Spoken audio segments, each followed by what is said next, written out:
로마서 13장 1절에서 7절 먼저 같이 봅니다. 시작. 각 사람은 위에 있는 권세들에 복종하십시오. 무슨 권세든 하나님으로부터 오지 않은 것이 없고 이미 있는 권세는 다 하나님께서 세우신 것입니다. 따라서 권세 대항하는 사람은 하나님의 명을 거역하는 것이니 거역하는 사람들은 심판을 자초할 것입니다. 통치자에 대해서는 선한 일 때문에 두려워할 것이 없고 악한 일 때문에 두려움의 대상이 됩니다. 권세자를 두려워하지 않기를 원합니까? 선을 행하십시오. 그러면 그에게 칭찬을 받을 것입니다. 그는 여러분에게 선을 이루기 위해 일하는 하나님의 일꾼입니다. 그러나 여러분이 악을 행한다면 두려워하십시오. 그는 공연히 칼을 가진 것이 아닙니다. 그는 하나님의 일꾼으로서 악을 행하는 사람에게 하나님의 진노를 집행하는 사람입니다. 그러므로 복종해야 할 필요가 있으니 진노 때문만이 아니라 양심을 위해서도 복종해야 할 것입니다. 여러분이 조세를 바치는 것도 바로 이 때문입니다. 그들은 하나님의 일꾼들로서 바로 이 일에 항상 힘쓰고 있습니다. 여러분은 모든 사람에게 의무를 다하십시오. 조세를 바쳐야 할 사람에게 조세를 바치고 관세를 바쳐야 할 사람에게 관세를 바치고 두려워해야 할 사람을 두려워하고 존경해야 할 사람을 존경하십시오. 아멘. 오늘 13장 우리 한번 따라 세상 권세에 복종하는 믿음. 참 오늘 말씀이 우리가 국가와 교회의 관계에 대한 내용이죠. 국가의 일원이 된 성도에게는 국민으로서의 의무도 있다. 그래서 바울은 위에 있는 권세들에게 복종하라. 그 권세 역시 하나님이 세우셨다. 그런데 이 위에 있는 권세들은 뭐냐? 국가 혹은 국가의 통치자들을 말하는 것입니다. 그래서 통치자들에게 복종하라는 바울의 권면은 그럼 기독교 국가라서 복종하라고 한 거예요? 그건 아니라는 거예요. 기독교 국가가 아니라 할지라도 당시 로마 제국 또 유대 지도자들은 이런 기독교에 대해서 호의적이었을까요? 호의적이지 않았다는 거죠.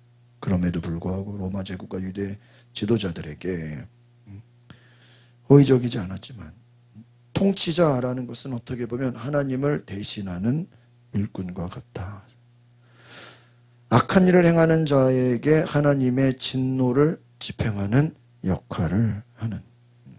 그러니까 눈에 보이는, 우리가 실제적으로는 하나님이 통치하시고 다스리시고 일하시지만 실제적으로 또 뭐 공권력이라는 군인, 어떠한 경찰, 이런 군경을 동원하는 어떠한 그런 일들을 역시도 하나님의 일을 대신하는 일꾼으로 볼 수 있다라고 보면서 악한 일을 행하는 자에게는 하나님의 진노를 집행한다. 그러면 이제 질문이 생기죠. 통치자의 모든 명령에 무조건 복종해야 하느냐 하는 거예요. 그러니까 그러면 국가의 권세를 위에 있는 권세들을 존중해야 하지만 모든 명령에 무조건 복종하라는 것은 아니다라는 거예요. 한번 따라합시다. 선한 일을 명령할 때는 복종해야 하지만 하나님의 뜻을 거슬러 악한 일을 행할 때는 명령에 따르면 안 됩니다. 그 두 가지죠. 그러니까 이 말 속에 그럼 하나님의 뜻을 거스르는 것까지 우리가 복종해야 되냐? 그럼 하나님이 악을 행하라고 명령하는 거냐? 그것은 아니죠. 하나님은 우리에게 악한 일을 행하라고 하지는 않죠. 그러니까 국가가 선한 일을 명령할 때는 복종해야죠. 그러나 하나님의 뜻을 거스르는 악한 일을 명령할 때는 따라서는 안 된다. 하나님의 뜻에 순종하는 그 권위에 우리가 순종해야 된다.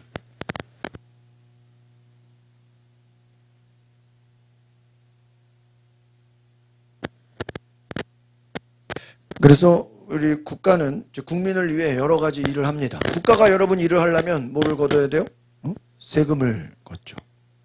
또 교육과 치안과 행정과 의료, 많은 재정이 필요합니다. 그러니까 국민은 국가에 대한 납세의 의무를 이행해야 되고 조세를 바치고 오늘 관세를 바치라 하는 거예요.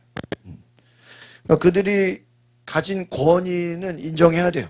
그러니까 우리가 뭐 이제 기독교 국가가 아니니까 세금 낼 필요 없다. 기독교 국가 아니니까 뭐 관세를 내지 마라. 이거는 아니라는 거예요. 그 권위 자체는 하나님으로부터 왔다. 그래서 우리는 그들의 권위와 사역은 인정해라. 그래서 시민들이 국민으로서 해야 될 일은 해라. 감당해라. 하나님이 기뻐하시는 사역을 감당할 수 있도록. 그러나 우리가 해야 될 일은 국가를 위해 기도해라. 국가에 뭐 두 사람은 뭐 내가 이 사람은 내가 대통령 내가 뽑은 사람이 대통령이 되면 기도하고 뭐 내가 안 뽑은 사람이 대통령이 되면 기도 안 하고 그건 아니죠. 우리는 상관없이 기도해야 된다. 국가를 위해 기도하라. 우리 1절을 다시 한번 보겠습니다. 시작. 각 사람은 위에 있는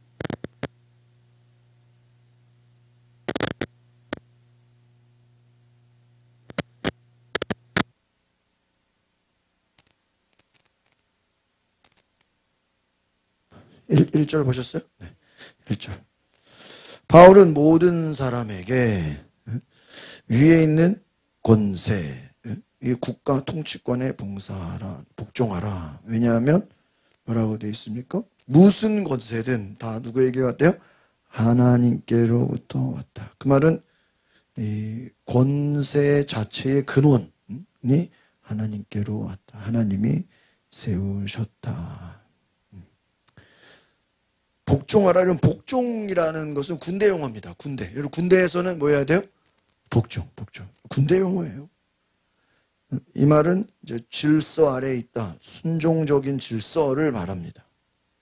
그런데 우리 기독교에서 복종하라는 의미는 아까도 말씀드린 것처럼 무조건적 복종은 아니다. 아시겠죠? 하나님이 세우신 질서 아래에서 우리가 복종한다. 한번 더 하나님이 세우신 질서 아래서 복종하라 이거예요. 그러니까 뭐 나라에서 기독교에 반하는 그러한 대적하는 일을 하는데 거기에 복종하면 돼야 안 돼요? 안 된다는 거예요. 권세라는 것 역시 단순한 힘이 아니라 정당한 통치권을 말합니다. 권세라는 것은 통치권. 여러분 그 권세가 힘이 있죠. 바울이 이 서신을 쓸 당시 로마 제국은 네로 황제의 통치 아래에 있었어요. 여러분 네로 황제가 기독교인들을 존중했을까요? 핍박했을까요? 핍박했어요. 기독교인들 성경에 나오는 대부분의 배경은 다 기독교인들이 박해를 당하죠. 그럼에도 불구하고 기독교인들이 핍박 가운데 있지만 바울은 불법적인 반항이 아니라 영적인 질서의 인식을 강조했다. 그러니까 이거 교회를 핍박하니까 우리가 다 반항해야 되냐? 아니래. 고린도전서 14장 33절에 하나님은 혼란의 하나님이 아니라 따라합시다. 질서의 하나님. 하나님은 질서의 하나님이시기 때문에 세속 정부조차도 하나님의 섭리 아래 있다는 것을 인정하라는 거예요. 이 권세에 대한 태도는 하나님에 대한 결국 신앙의 표현이다 하는 것입니다. 그래서 우리가 세속 정부라 할지라도 하나님의 섭리 아래 있다. 그러면 우리가 불법적인 권위에도 굴복해야 되냐? 응? 그건 아니라는 거예요. 예를 들어 뭐 나라에서 우상숭배하라 그러면 국가의 권위니까 우상숭배할게요. 그래야 돼요? 아니죠. 응? 불법적인 하나님의 질서, 하나님의 법을 어기는 그런 것은 굴복하지 않고 하나님의 질서에 순종하는 마음으로 분별하면서 존중하라 하는 거예요. 그러니까 세속 정부라고 해서 오늘 바울이 얘기하는 것은 무조건 대적하지 말라 이거예요. 세상 권세는 우리가 무조건 다 싸워야 되는 거예요? 아니라는 거예요. 하나님의 주권 아래 질서를 세우는 공동체. 따라합시다. 질서를 세우는 공동체. 뭐 안에서? 하나님의 주권, 하나님의 다스림, 하나님의 말씀의 통치 안에서 질서를 세우는 공동체가 되라. 질서의 하나님이다. 하나님은. 2절을 봅니다. 시작. 따라서 권세에 대항하는 사람은 하나님의 명을 거역하는 것이니 거역하는 사람들은 뭐를 자초해요? 심판을 자취하리라 하는 것이죠. 권세에 대항하는 사람은 하나님의 명을 거스른다. 그러니까 그 결과는 뭐예요? 심판이다 하는 거예요. 여러분, 거스른다라는 게 뭐예요? 적대적으로 대항한다, 싸운다라는 의미.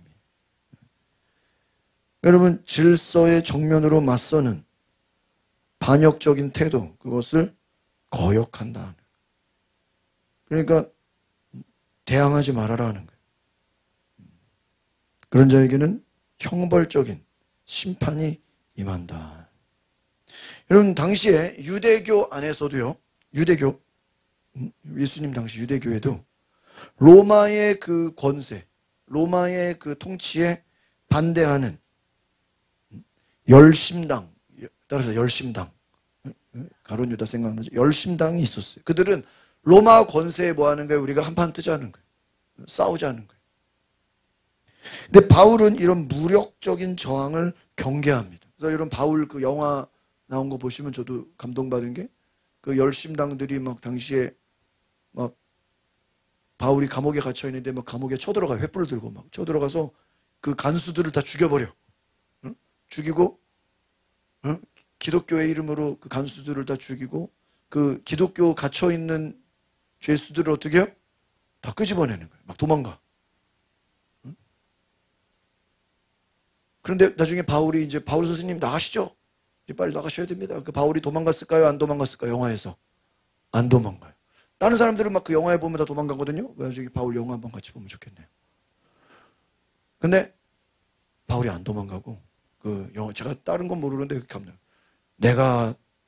나까지 도망가면 기독교의 핍박이 진짜 세지고, 지금 그 사람들이, 그 기독교인들이 왜 갇혔냐면 로마 당시에 그 네로가 화가 나가지고 그 도시에다가 불을 냈거든요. 불을 내는데 자기가 불 내놓고 그 불 낸 사람들을 기독교인으로 다 누명을 씌운 거야. 그래서 기독교인을 잡아다가 가둔 거야. 근데 바울이 뭐라 그러냐면, 우리가 도망가 버리면 실제로 우리가 불 낸 거를 뭐 하는 꼴이 되는 거야? 인정하는 꼴이 된다. 다른 사람 가도 자기는 안 된다. 그래서 안 나가요. 그 부분이 되게 감동적이에요. 왜? 여러분, 참 바울은 무력적인 저항, 그러니까 막 우리가 정부에 반대한다고 막 그렇게 무력 힘을 쓰고 막 그런 것은 아니다는 거예요. 그리스도인들은 다른 방식으로 하나님의 정의를 이뤄야 된다. 왜? 모든 권세는 하나님의 허락하에 있기 때문에 권세에 대해서 반항하는 것은 하나님의 주권을 뭐 하는 거예요? 부정하는 것이다. 그러니까 막 불의한 권세라고 해서 대항하지 말고, 그러나 우리가 할 수 있는 것은 따라합시다. 비폭력적 저항. 이 비폭력적 저항은 할 수 있어요. 신앙적인 순종의 방식으로. 다른 말로 하면 국가의 법은 존중하되 불의한 법이 있을 때 어떻게 해야 되냐? 그럼 우리가 뭐 총 들고 칼 들고 싸웁니까? 아니라 따라합시다. 기도와 믿음으로 바꿔야 합니다. 기도와 믿음의 행동으로. 그러니까 우리가 세상 방식으로가 아니라, 거스르는 방법이 아니라 이것을 변혁적 순종이라. 기도와 믿음의 행동으로 변혁적, 변화된 순종으로 바꿔야 된다는 것입니다. 그래서 하나님의 명, 권세에 대항하지 말아라. 싸우려고 하지 마라. 반역하지 마라. 어게인스트 하지 말아라 하는 거예요. 대항해서. 그래서 잘못하다가는 심판을 자초한다는 것이죠. 우리가 여러분 이 국가와 교회의 관계를 잘 보셔야 돼요.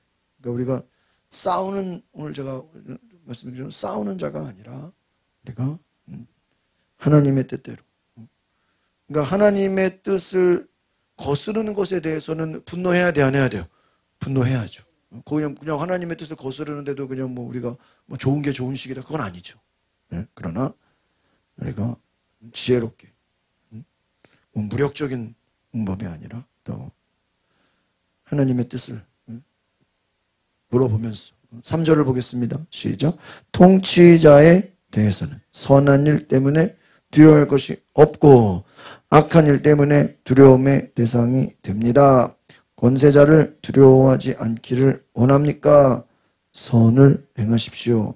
그러면 그에게 그러니까 앞에서 우리 로마서 12장에 나온 게 뭐죠? 악을 악으로 대하지 말고 따라합시다. 선으로 악을 이기라. 그러니까 여러분 악을 악으로 대하지 말고 저들이 여러분 스데반이 복음 전하는데 돌 던진다고 스데반도 같이 돌 던집니까? 그렇게 안 하잖아요. 선으로 악을 이기라는 거예요. 그러니까 이미 우리가 성경을 보면요. 앞에서 이렇게 쭉 연결해서 봐야 돼요. 한 23장만 보면 안 되고 앞에서 바울이 선으로 악을 이기라. 또 너희가 친히 원수를 갚지 말고 누구에게 맡기라. 하나님의 진노하심에 맡기라. 그러니까 지금 악을 행하잖아요. 네로 황제가. 또 우리가 뭐 네로 황제 테러하자 그러면 되겠어요? 물론 뭐 하나님이 뭐 어떤 특별한 사람에게 너는 뭐 네로 황제를 가서 뭐 자기가 뭐 계시를 받았다 그러면 뭐 할 말 없죠. 그러나 뭐 우리가 다 같이 가서 뭐 네로 황제 죽이자 그건 아니죠. 그래서 하나님의 진노하심에 뭐 하라고요? 맡기라 그랬어요. 맡기라. 다윗의 위대한 점이 뭐예요? 사울이 아무리 다윗 죽이려고 조사하는데 다윗이 사울한테 화냅니까? 화내지. 하나님의 진노하심에 맡겨요. 그 다윗의 위대한 점이죠. 그래서 3절 읽었나요? 3절 읽었어요. 통치자에 대해서 선한 일 때문에 두려워할 것이 없고 악한 일 때문에 두려움이 되세요. 권세자를 두려워하지 않기를 원합니까? 뭐를 행하라고요? 선을 행하라. 그래서 따로 선을 행하라. 그러니까 상대가 악을 행한다고 해서 같이 악을 행하지 말고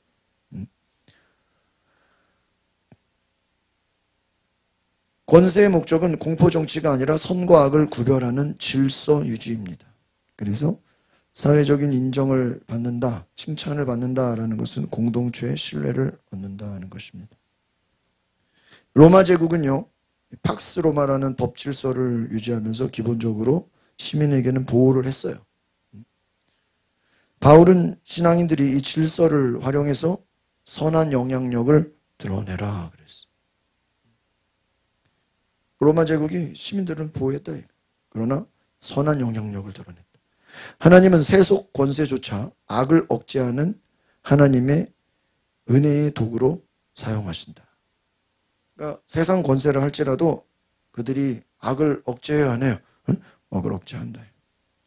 그러니까 우리 신앙이 반사회적이 되지 말고 사회적 질서를 세우는, 그러니까 선한 영향력을 끼쳐야지 반사회적인 그런 운동이 돼서는 안 된다.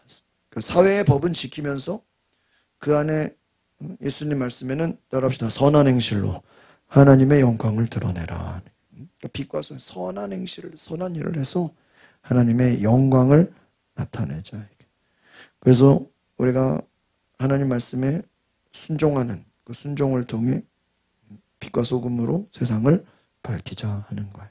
4절을 보겠습니다. 좀 길죠? 시작. 그는 여러분에게 선을 이루기 위해 일하는 하나님의 일꾼입니다. 그러나 여러분이 악을 행한다면 두려워하십시오. 그는 공연히 칼을 가진 것이 아닙니다. 하나님의 일꾼으로서 악을 행하는 사람에게 하나님의 진노를 집행하는 사람. 여러분, 통치자라는 것은요, 하나님이 세운 일꾼, 사역자가 됩니다. 그렇잖아요. 여러분, 나라가 하는 일이 뭐예요? 선을 장려하고 악은 억제하는 거죠. 이런 법이라는 게 뭐예요? 악한 일을 막는 거잖아요. 하나님의 사역자, 하나님의 일꾼, 하나님의 일꾼이라는 것은 우리가 집사, 하나님의 봉사자, 하나님을 섬기는 도구죠. 이 칼이라는 것, 칼. 어떤 칼이라는 게 뭐예요? 징벌, 법의 집행, 재판, 이렇게 악을 행한 자에게 이렇게 집행하잖아요. 징벌을 내리잖아요. 로마 제국은 법 집행에 있어서는 질서를 유지하려고 노력했어요. 그래서 바울은 그것을 어느 정도 인정하면서 로마의 행정권을 나름대로는 하나님의 도구로 인정을 합니다. 그 로마의 다스림을. 그러면서 그 권위는 존중하라고 해요. 그러면서 또 추가적으로 권력이라는 것은 자기 목적을 위해 존재하는 것이 아니라 하나님의 선을 위한 도구다. 한번 따라서 권력은 하나님의 선을 위한 도구가 된다. 그래서 하나님의 선을 이루어야 되는데 그 권세가 하나님의 선한 도구의 정의를 잃어버리고 하나님의 사역자 역할을 상실하면 하나님이 심판하신다. 그러니까 권력도 항상 정의로울 수는 없죠. 그 선한 일을 상실할 수 있어요. 그때는 하나님이 징벌하신다. 그럼 우리 성도들은 어떻게 되냐? 권세자를 두려움의 대상으로 보지 말고 하나님의 도구로 인식하라. 그는 하나님의 일꾼이다. 그러니까 우리가 기본적으로 국가에서 일하는 사람들, 그들은 하나님의 선을 위한 뭐다? 도구다. 권세가 정의를 이룰 때 하나님의 사역자 역할을 어떻게 해요? 상실한다. 그래서 하나님의 도구로 인식하고 오늘 우리가 더 중요한 디모데전서 2장 1절 2절에 뭐라고 되어 있냐? 너희는 통치자들을 위해 기도하라고 되어 있어. 그러니까 우리가 할 일은 직접적으로 우리가 뭐 대항하고 나서기보다는 통치자들을 위해 어떻게 해요? 기도하라. 국가 지도자를 위해 어떻게 해야 돼요? 기도하라. 통치자들. 저들이 좋은 법을 만들고 하나님을 두려워하고 하나님의 질서를 세우고 하나님의 법대로 다스릴 수 있도록 기도하라. 5절을 봅니다. 시작. 그러므로 복종해야 할 필요가 있으니 진노 때문만이 아니라 양심을 위해서도 복종해야 합니다. 이 말은 뭐예요? 진노는 뭐예요? 처벌이죠. 우리가 권세에 순종하는 이유는 처벌받을까봐 두려워서가 아니라 신앙 양심. 따라합시다. 신앙 양심. 이 양심이라는 건 뭐예요?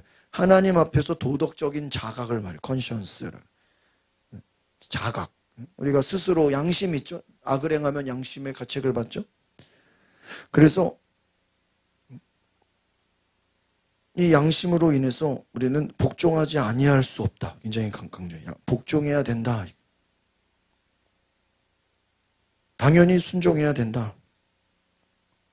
그리스도인의 순종은 법률이기 때문에가 아니라 하나님 앞에 도덕적인 양심으로서 우리는 충분히 정부에 순종해야 된다. 하나님께 순종하라. 두려워서가 아니라 하나님이 주신 뭐가 있기 때문에요? 양심 때문에. 그래서 우리 예수 믿는 사람들이 세상 법도 잘 지켜야 돼, 안 지켜야 돼요? 지켜야 돼. 그러니까 우리는 이렇게 보면은 한국은 다른 나라에 비해서 법에 대한 처벌이 높을까요? 낮을까요? 네? 어떻게 잘하셔? 네? 어떻게 잘하셔? 다른 나라들은요, 제가 아는 것만 해도 굉장히 그 법에 대한 처벌이 어때요? 굉장히 세요. 굉장히 세. 그 호주인가 거기서 이렇게 보니까 여러분 지하철 탈 때, 권사님 지하철 탈 때 표 찍어요, 안 찍어요? 찍죠. 우리는 표 찍는 거 어때요? 당연하게 여기잖아요. 근데 저기는 그 기차는 표 같은 거 안 찍고 그냥 들어가는 거 알죠, 보통? 기차는 그냥 들어가면은 안에서 이렇게 검사하잖아요. 근데 그게 어느 날은 검사할 때도 있고 뭐 이렇게 지나갈 때도 있어요. 근데 호주인가 거기서는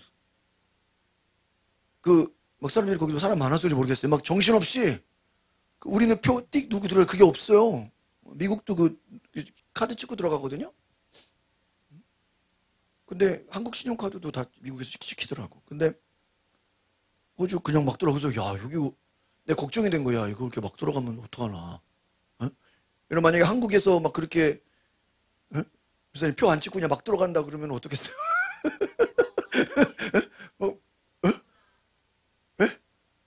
그죠? 그럼 너도 나도 그냥 그러니까 그냥 아예 찍는 게 없어요. 그냥 들어가는 게 열려 있어요.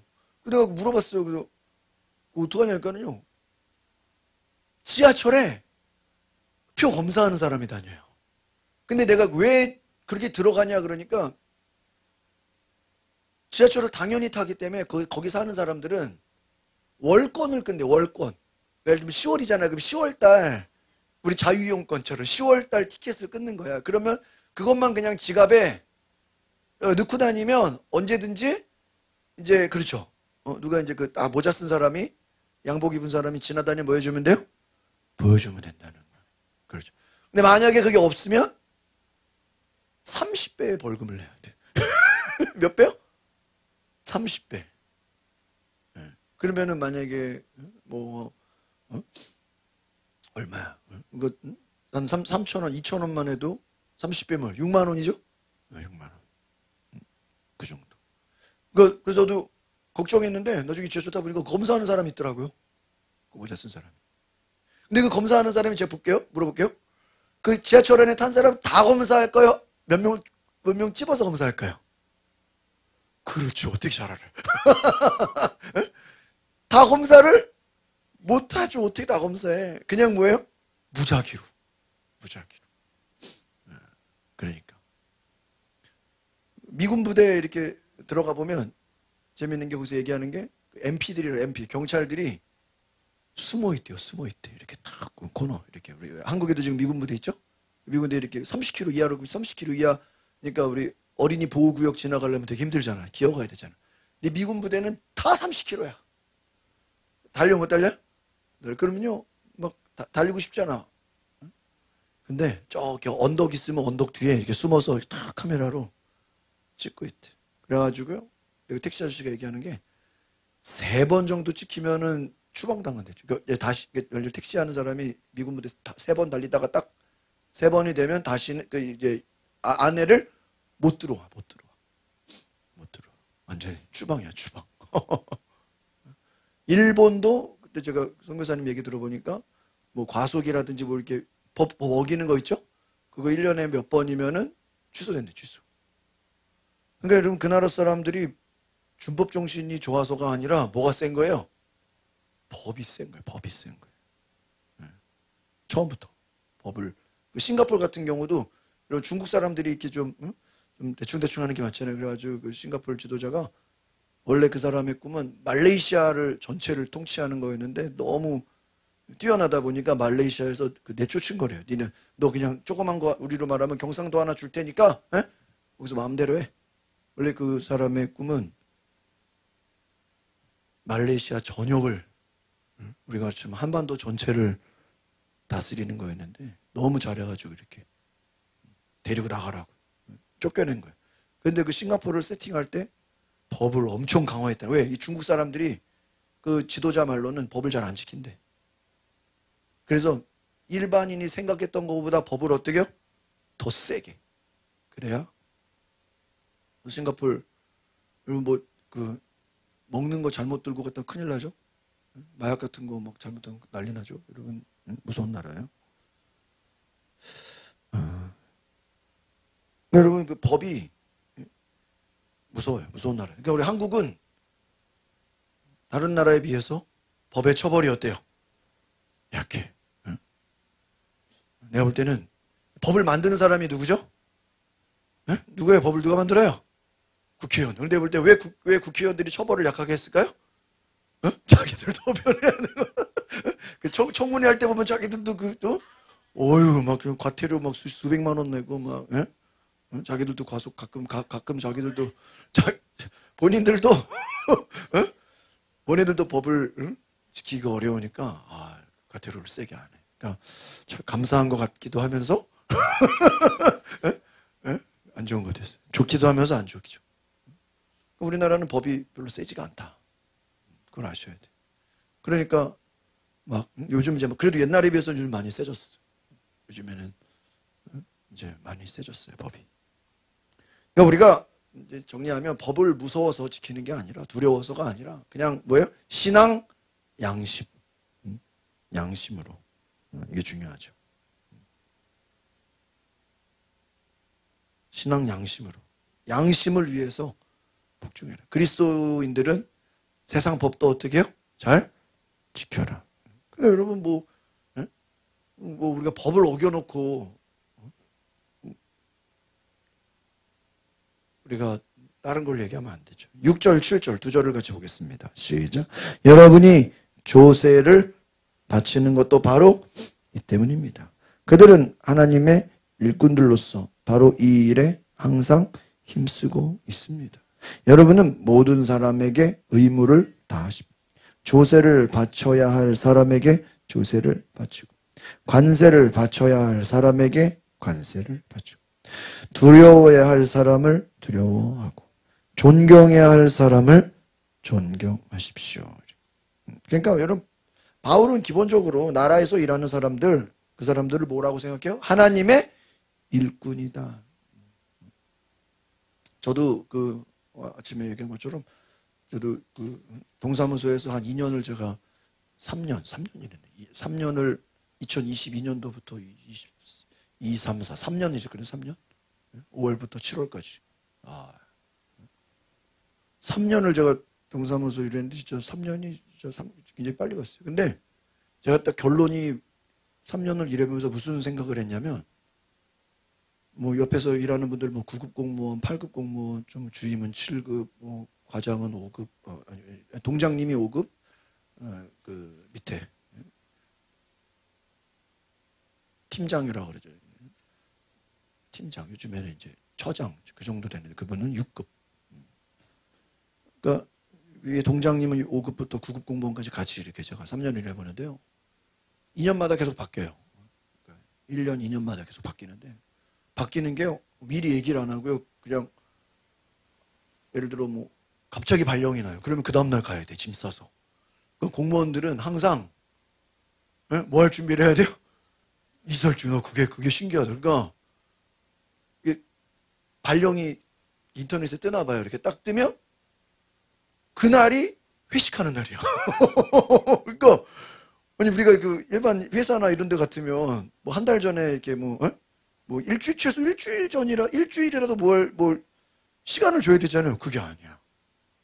그냥 발령이 나면 오늘 회식하고 내일 가버려요. 그러니까 뭐 좀 길어야 2, 3일 안에 다 움직여버려서요.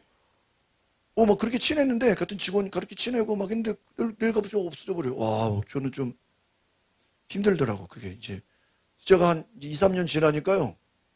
나중에 제가 제일 오래 있었어. 왜 나는 안 바뀌니까 3년이니까. 그러니까 제가 처음 동사무소 갔을 때 그 옆에 7급 그 주임이 저한테 그래. 이제 야, 앞으로 이제 네가 제일 오래 있는다 이러는 거야. 그 말이 뭐냐면 이제 앞으로 다 뭐해 이제 다 바뀐다는 거야. 네가 제일 오래 있는다. 그게 뭔 소린가 했더니 그게 나중에는 알겠더라고. 이제 내가 제일 오래 있어. 내가 다 다 바뀌어. 제가 무슨 생각했냐면요. 그 공무도 보면서 이렇게 보면은 진짜 국가를 위해 봉사할 수 있는 마음이 없이는 공무원 아무나 하는 게 아니야. 요즘에 그 뭐 군인들도 이렇게 직업 군인들도 많이 그만둔다 그래요. 힘들다고. 요즘 뭐 그리고 심지어는 그 육군사관학교 들어가기 얼마나 힘들어요. 거기에 들어간 사람들 중에서도요. 이렇게 사명이 없어서 중간에 그만두는 사람이 무지하게 많대요. 그리고 이제 친구가 직업군인 이제 그 상사 뭐 하사 이런 거 이제 하사 이제 부사관이라고 그러는데 그 고등학교 친구가 이제 그 부사관인데 오랜만에 여기 동네 와서 저를 만나서 얘기하는 게 요즘에는 군대가 하사관들 있잖아요. 말 잘못하면 그만둬 버린대. 그러니까 옛날 그게 아니래요. 그래서 눈치를 본대요. 여기 저기 하사관이 왔으면 이제 막 반말하고 그게 아니라 잘 있어주는 게 고마운 거야. 오늘 그 얘기 최근에 들었어요. 막 반말하고 막 옛날처럼 직업군인이라고 막 옛날처럼 막 그러면요 그만둬 버린대. 여러분 학교 선생님들도 교대 가기가 얼마나 힘들어. 근데 학교 선생님들도 좀 이제 막 학부모 싸우고 뭐 힘들면 뭐 해버려요? 그만둬 버려요. 이제 스트레스 받아 그만둬 버려요. 그러니까 제가 지금 무슨 얘기를 하냐면 정말 국가와 나라와 뭐 교육과 뭐 이런 정말 봉사 정신이 있지 않고는 쉬운 게 아니에요. 그래서 아마 바울이 오죽하면 하나님의 일꾼이라 했겠냐 이거. 그들을 존경하는 거죠. 그렇죠? 그들을 존중해 주는 거죠. 뭐 그들이 실제로 뭐 하나님의 일꾼입니까? 뭐 하나님 알지도 못하는 사람들인데 그래도 하나님의 일꾼처럼 여기는 거예요. 그러니까 그 말은 우리가 존중하라. 나라 국가를 위해서 일하는 군인, 경찰, 의료진, 소방서 이런 나라를 공무원 그들은 존중해 줘야 돼. 그것만으로도 그 공무원이라는 것만으로도 우리는 그들을 권세자들이라고 생각하고 우리가 두려워하거나 무서워할 것이 아니라 존중하라 이거죠. 이어서 우리 이제 오늘 큐티로 가봅시다. 8절, 13장 8절.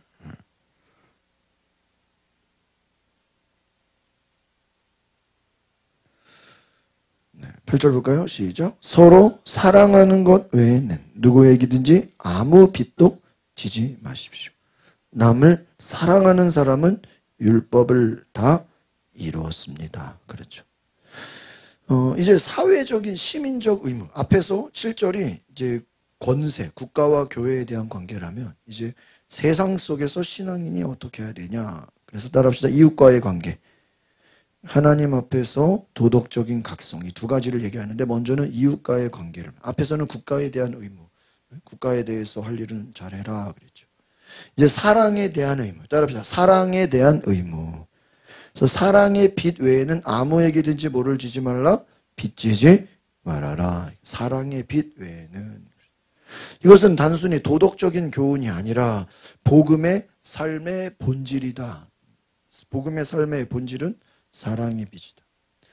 믿음으로 의롭다함을 받은 자는 이제는 사랑으로 살아야 된다. 그러니까 믿음으로 의롭다함을 받아 칭의. 믿음으로 의롭다고 했으니까 이제 막 사냐 그게 아니라 사랑으로 살아라. 그것은 단순한 감정이 아니라 율법을 완성하는 영적 빛의 갑옷을 입는 삶의 자세를 가져라 하는 것입니다. 그래서 오늘 8절에 사랑의 빚 외에는 아무에게도 아무 빚도 지지 말라. 사랑하는 자가 율법을 어떻게 해요? 다 이루었다. 이 빚이라는 건 뭐냐면요. 의무, 책임을 말해요. 책임. 단순한 경제적 부채가 아니라 도덕적, 영적인 의무다. 우리 기독교의 사랑을 뭐라고 그럽니까? 아가페 사랑 이러죠. 이 아가페 사랑은 뭐예요? 조건 없는, 한번 따라합시다. 헌신적인 사랑. 조건 없는 헌신적인 사랑을 아가페 사랑이라고 합니다. 여기는 감정이 아니라 의지의 선택이래요. 아가페 사랑의 특징은 감정적인. 우리 감정은 어때요? 막 좋기도 하고 나쁘기도 막 왔다 갔다 하적이 아니라 의지. 내가 의무는 아니고 내가 의지를 가지고 나아가는 거예요. 바울은 앞에서 우리가 세금이나 관세나 이런 세상 국가 공무원들에게 존경하라 그랬죠. 그럼 이제 그 이후에 사랑의 빚은 평생 갚아도 결코 끝나지 않는 영적인 빚이다 하는 거예요. 그래서 그리스도의 정체성이고 본질이다. 사랑은 율법의 대체가 아니라 율법의 완성으로서 사랑의 실천 속에서 율법의 모든 요구가 충족된다. 그러니까 뒤에서 보면 남을 사랑하는 사람은 뭐를 이뤘대요? 율법을. 여러분 우리가 율법 다 지킬 수 있나요? 하나하나 보지. 근데 뭐를 하는 자는 다른 사람을 완성했대요. 사랑의 실천을 할 때 율법의 모든 요구가 충족이 된다. 율법이라는 것은 따라합시다. 율법은 외적 규범이지만 사랑은 내적인 성취예요. 그러니까 우리가 율법은 그냥 겉으로 보여지는 것만 해도 율법이지만 사랑이라는 것은 속에서 내적으로 우러나오는 자발적인 실천이다. 사랑이라는 것은 우리가 선택이 아니라 존재이다. 하나님께 받은 예수 그리스도의 사랑이 십자가 사랑이 우리는 예수님이 우리를 위해 십자가에서 어떻게 했어요? 죽으셨죠? 그 십자가 사랑의 빚을 우리는 받았어요. 의무를 받았어요. 그럼 이제 우리는 이웃을 향해서 어떻게 해야 돼요? 사랑으로 어떻게 해야 돼요? 갚아야 돼. 사랑의 빚을 질 때 우리는 하나님의 통로로 살아간다 하는 것이. 그러니까 여러분 하나님께 사랑을 받은 자는 이웃을 향해서 우리도 어떻게 예수님처럼 사랑하라. 그것이 율법을 어떻게 했다고요? 다 이룬다.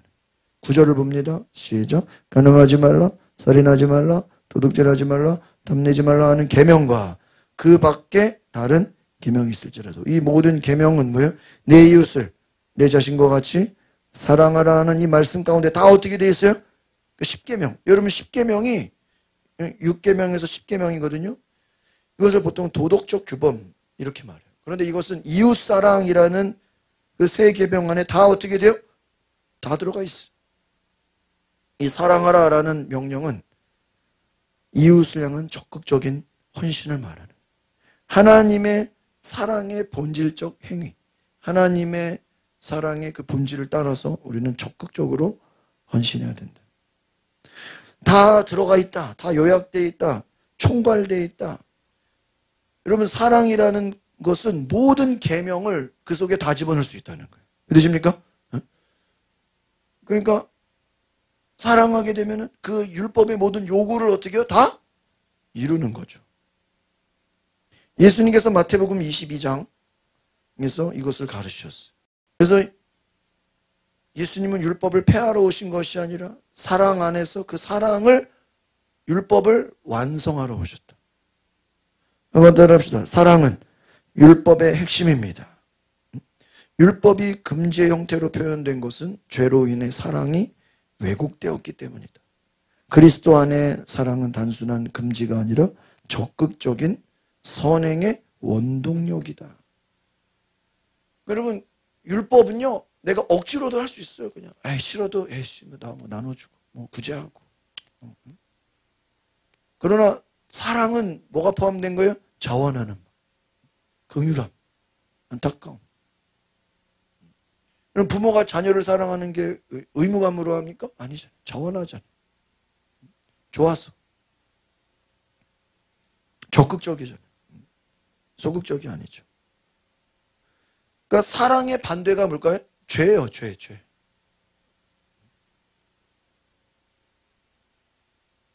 죄의 결과가 뭐예요? 간음과 살인과 도둑질과 탐욕과.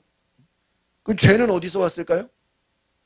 오늘 제가 의분과 인간의 화를 말했죠. 인간의 화는 어디서 온 거예요?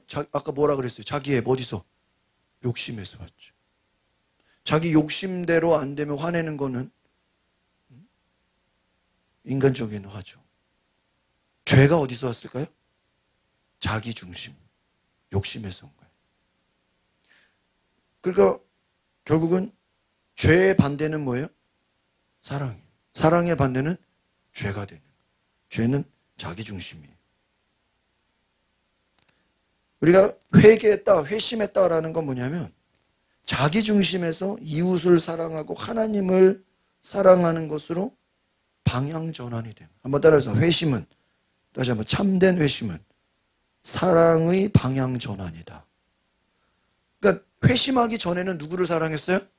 자기를 사랑해. 자기가 우상이야. 자기를 위해서. 자기를 위한, 아니면 자기 가족, 자기 자식. 자기와 자기 가족과 자기만을 사랑했다면 예수님 만나고 복음을 듣고 믿음으로 의롭게 되고 하나님의 자녀가 되면 이제 누구를 사랑해요? 하나님을 사랑하고 이웃을 사랑하는 것으로 사랑의 방향이 어떻게 돼요? 바뀌었어요. 그게 거듭나는 거예요. 그러니까 예수 믿고 성령 받고 뭐 은혜 받았다고 하면서도 여전히 자기만 사랑하고 자기 가족만 챙기고, 그러면 자기중심적인 사랑만 하면 그것은 거듭난 게 아니다는 거예요. 회심한 게? 아니, 회심이 거듭난 거잖아요. 거듭났냐? 거듭났으면 너희가 사랑의 방향이 어떻게 돼요? 바뀌는 거예요. 굉장히 중요하죠.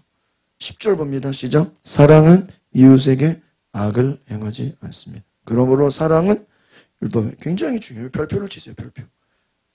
악을 행하지 않는다. 이 말은 해를 끼치지 않는다. 사랑의 본질은 이웃을 위한 것이다. 오늘 예수님이 이 땅에 오신 것은 풍성케 하고 생명을 주려 하되 풍성히 주려 하시다.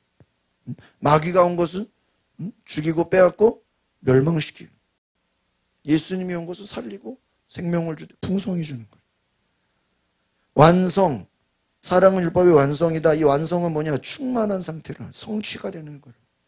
율법의 목적을 이루게 된다는 거예요. 율법의 본래 목적은 뭐냐? 뭐 하는 거예요? 사랑하는 것이다. 성령 안에서 사랑의 율법을 지키는 자는 완전한 하나님의 뜻을 이루는 것이다. 그러니까 여러분, 성령님은 우리로 하여금 뭐하게 하시는 분이에요? 사랑할 수 없는 자를 사랑하게 하시는. 율법을 지키는 노력보다 더 완전하게 하나님의 뜻을 이루시는 분이다. 근데 여러분, 내 힘으로 하나님의 사랑을 다 이룰 수 있나요? 없어요. 누가 도와줘야 돼? 성령께서 도와주시죠. 가장 강력한 윤리적 기준이 사랑. 윤리적인 그 어떤 수준보다 더 높은 수준에 있는 것이 사랑에서 나오는 순종이다. 한번 따라합시다. 사랑이 없는 행위는 율법주의고, 사랑이 있는 순종은 은혜의 삶이다. 그러니까 내가 뭐 똑같이 구제할 수 있어. 똑같이 내가 뭐 나눠줄 수 있어. 뭐 선교할 수 있어. 근데 뭐가 없으면? 사랑이 없으면 뭐예요? 율법주의. 예수님이 율법주의를 아주 미워하셨다 그랬죠. 분노하셨다 그랬죠. 왜? 걔네들은 뭐가 없어? 사랑이. 여러분, 바리새인들도 구제해요, 안 해요? 구제해요. 바리새인들도 금식하고 바리새인들도 얼마든지 자기를 희생하죠. 그러나 그들에게는 뭐가 없다? 사랑이 없다. 예수님이 그걸 지적하신 거예요. 그러면 사랑이 있다는 건 뭐냐? 은혜다, 은혜. 아까도 그랬죠? 법이라서가 아니라, 무서워서가 아니라, 의무감 때문에 하는 게 아니라, 내가 집사니까 이 정도는 해야지. 내가 뭐 권사니까 이 정도는. 그게 아니라, 마음에 어떻게 해요? 우러나서. 마음에 내가 막 감사가 우러나. 은혜, 그게 은혜라 그러는 거예요. 그러면 의무감으로 하나님을 섬기고 이웃 섬기는 자는요, 막 남들이 알아주기를 원해. 인정받기를 원해. 내가 이렇게 했는데. 제가 지난번에 얘기했죠? 봉사와 헌신의 차이가 뭐예요? 봉사, 이건 제 얘기가 아니라 어제 설교 들었는데 그 목사님 얘기하신 거예요. 봉사는 내가 한 일을 기억하는 거야. 아, 내가 뭘 했다. 아, 내가 말이야 누구에게 뭘 했다. 아, 내가 교회에 얼마 헌금했다. 아, 내가 말이야 사람들에게 이런 거 했다. 저런. 자기가 행한 것을 다 뭐 하고 있어요? 기억하고 있는 건 뭐야? 봉사. 헌신은 내가 행한 것을 뭐 하잖아요? 기억하지 않는다는. 이건 제 얘기가 아니라 다른 목사님 설교에서 들은 거예요. 봉사와 헌신의 차이. 난 그래서 봉사는 좀 소극적인 거고 헌신은 적극적인 거 이렇게 생각하거든요. 그게 아니라 내가 여러분 부모가 자식을 위해서 행한 거를 기록해 두나요? 내가 오늘 용돈 얼마 줬고 요즘 애들 보면서요 걱정이 돼. 점점 애들이 시간이 지나면서 용돈의 범위가 커지고 있어. 걱정이 되고 있어요. 물론 이제 물가 상승률도 있지만 애들이 활동이 달라. 그래서 쓰는 범위가 달라지. 뭐 만나서 그러니까요. 이건 말이야 이거. 여러분 부모가 그 애들 용돈 주는 거 다 기록해 두나요? 야, 내가 지금까지 얘한테 얼마 줬으니까 나중에 얘가 취직하면 얼마 받아야지. 그거 적어놓는 부모 있어요? 내가 얘 지금까지 용돈 준 거 다 싹 해가지고 말이야. 부모는 자식을 위해 헌신한 거 뭐 하지 않아요? 기억하지 않아요. 적어두지도 않아요. 알지도 않아요. 그래 여러분이 만약에 어디 그냥 모르는 사람 빌려줬다 그러면 뭐 해놨을까요? 기록해. 빌려줘 누가 할 때 그냥 여러분 헌신은 기억하지 않는 거예요. 그러니까 사랑은 율법의 완성. 11절 보겠습니다. 11절 시작. 여러분이 이 시기를 알고 있는 것처럼 벌써 잠에서 깨어야 할 때가 됐습니다. 이제 우리의 구원이 처음 믿을 때보다 가까이 왔습니다. 바울은 사랑의 실천을 종말 신앙의 긴박함 속에 연결합니다. 그리스도인의 삶은 깨어있음과 긴장감 가운데서 이루어져야 된다. 우리가 잠에서 깨어야 할 때가 우리 구원이 처음 믿을 때보다 이제 가까우다. 종말의 신앙, 긴박함 속에서 깨어 있어야 된다. 영적인 이 자다가 깰 때라는 건 영적인 무감각에서 깨어나라. 여기서 또 믿을 때, 이 때라는 것은 단순한 시간이 아니라 하나님의 때, 카이로스, 결정적인 하나님의 시간을 말합니다. 이 초대교회는 예수님의 재림을 기다리는 신앙으로, 종말론적 신앙으로 살아왔어. 이미 구원받았지만 아직 완성되지 않은 종말적 구원에 주목을 합니다. 자다가 깰 때라는 이 말은 회심 이후에도 계속 이어지는 영적 각성의 필요성을. 그러니까 우리가 회개했다고 회심했다고 다 되는 게 아니라 계속해서 어떻게 해야 돼요?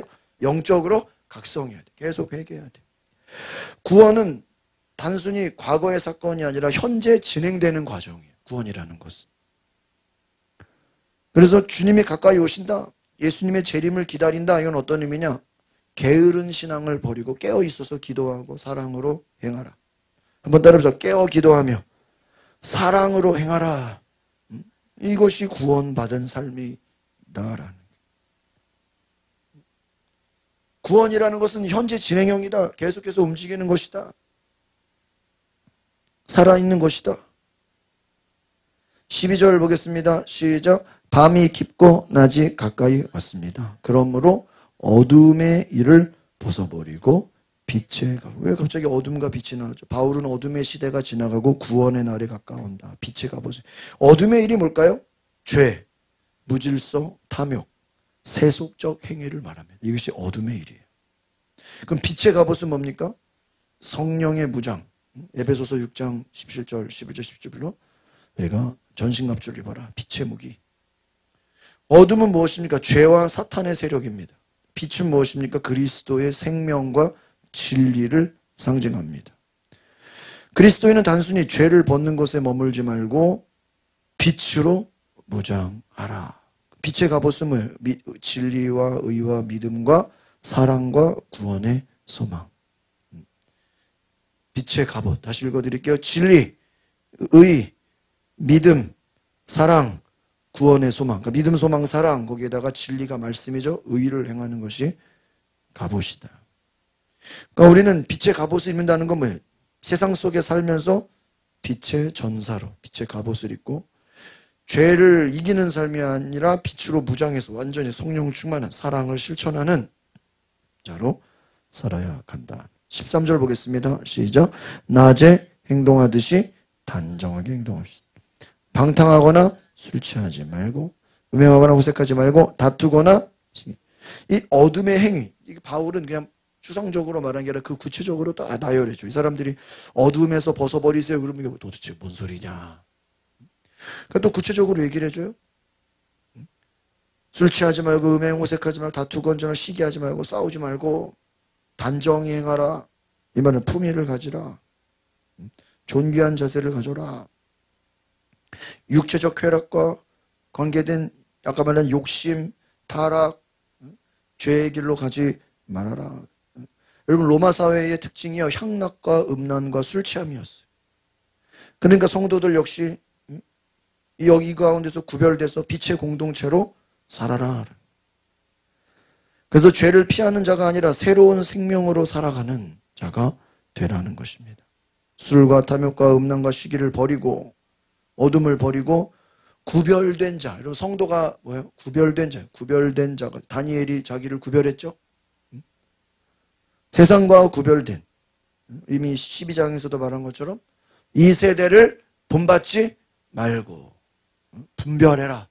하나님의 뜻이, 하나님의 기뻐하시는 뜻이 무엇인지 뭐하라 그랬어요? 분별하라 그랬어요. 싸우지 마라, 다투지 마라. 바울의 관심은 공동체예요. 공동체를 살리라. 마지막 14절 시작. 오직 주 예수 그리스도로 옷 입고 정욕을 채우려고 육신의 일을 하라.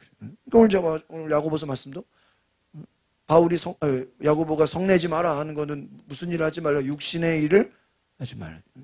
육체를 위해 화내지 자기 욕심을 위해 자기 내 뜻대로 안 됐다고 자기 성질에 못 이겨서 정욕을 위하여. 그러니까 결국은 우리가 어둠의 일이라는 게 뭐예요? 이기적인 거예요. 율법주의의 문제가 뭐예요? 율법주의는 누구를 위한 거예요? 자기를 위한 거예요. 자기를 위한 거. 이기적인 거예요. 자기만 잘 되면 돼. 그러나 사랑은 무엇입니까? 다른 사람을 살리는 것이. 그리스도로 옷 입으라. 14절에. 예수 그리스도로 옷 입으라. 아니 예수 그리스도로 옷 입는 게 뭡니까? 앞에서 말한 것처럼 빛의 갑옷을 입어라. 믿음과 소망과 사랑과 진리와 의로 충만해라. 성령 충만해라. 거룩한 삶을 살아라. 옷을 입어라. 이것은 단순히 그럼 옷을 입는 게 뭐예요? 옷가 무슨 그리스도의 옷이 어디서 팝니까? 아니면 뭐 옷에다가 뭐 예수 지저스 써놓고 다니면 그게 뭐 그리스도의 옷입니까? 눈에 보여지는 외적인 것이 아니라 한번 따라해보세요. 우리의 삶 전체를 그리스도의 인격으로 덧입으라. 어렵죠? 여러분의 삶을 예수님의 인격으로 어떻게 해요? 여러분 예수님의 인격이 뭐죠? 겸손과 온유예요. 온유. 또 의분. 아까 그랬죠. 하나님의 뜻에 어긋나는 것은 뭐가 돼요? 거룩한 분노. 겸손과 온유와 사랑과 기쁨과 뭐 인내와 자비와 뭐 긍휼과 예수님의 성품이 얼마나 많아요. 성령의 9가지 열매 다 예수님의 성품이죠.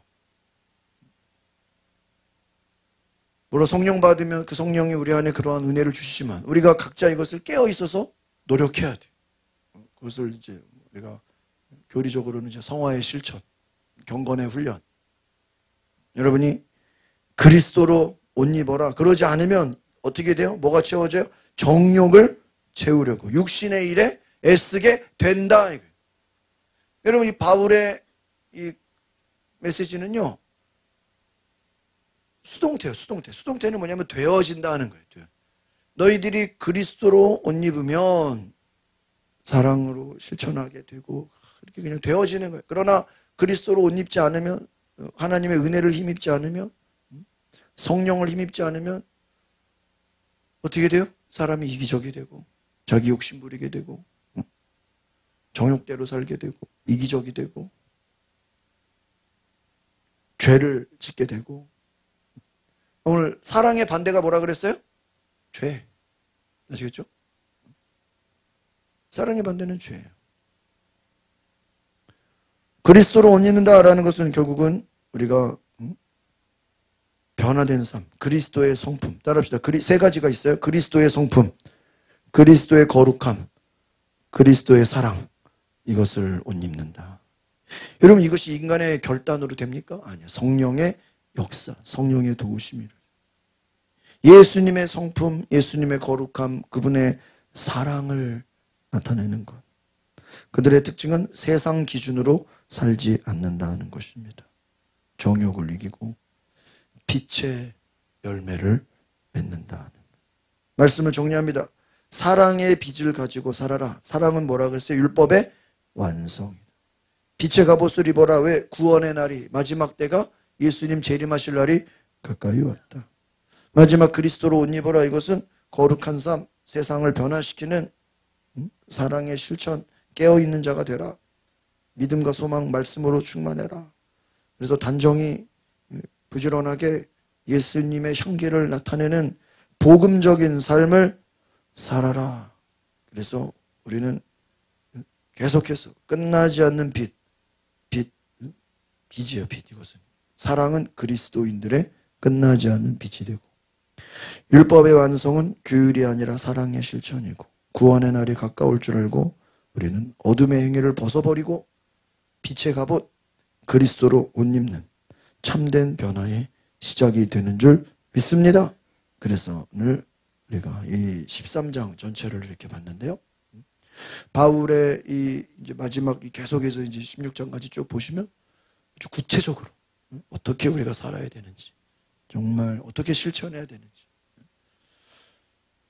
보통 목사님들이 이렇게 교리적인 앞부분은 설교를 많이 하는데 뒷부분은 잘 안 해요. 왜? 이게 쉽지가 않아요. 이게 어려워요. 어려워.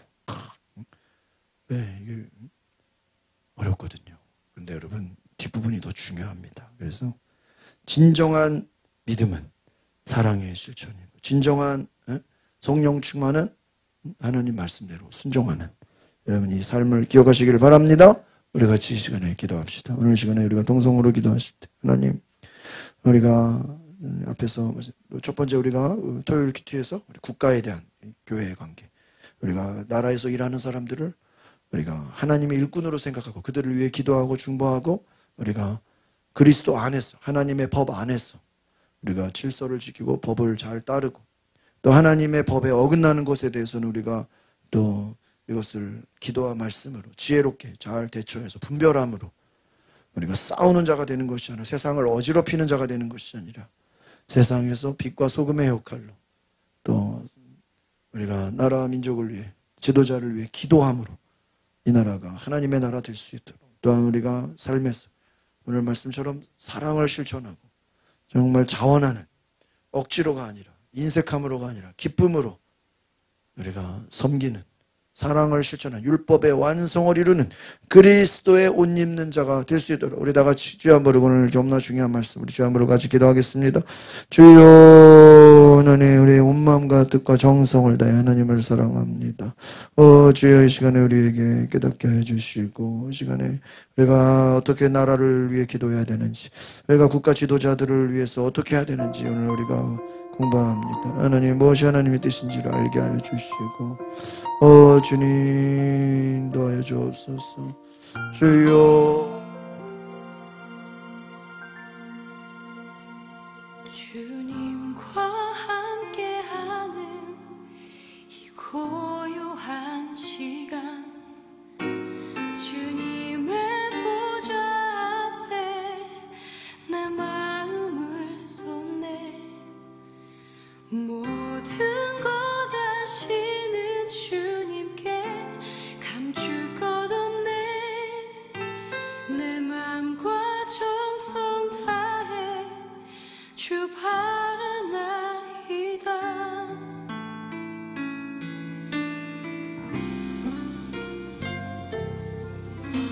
주님과 함께하는 이 고요한 시간, 주님의 보좌 앞에 내 마음을 쏟네.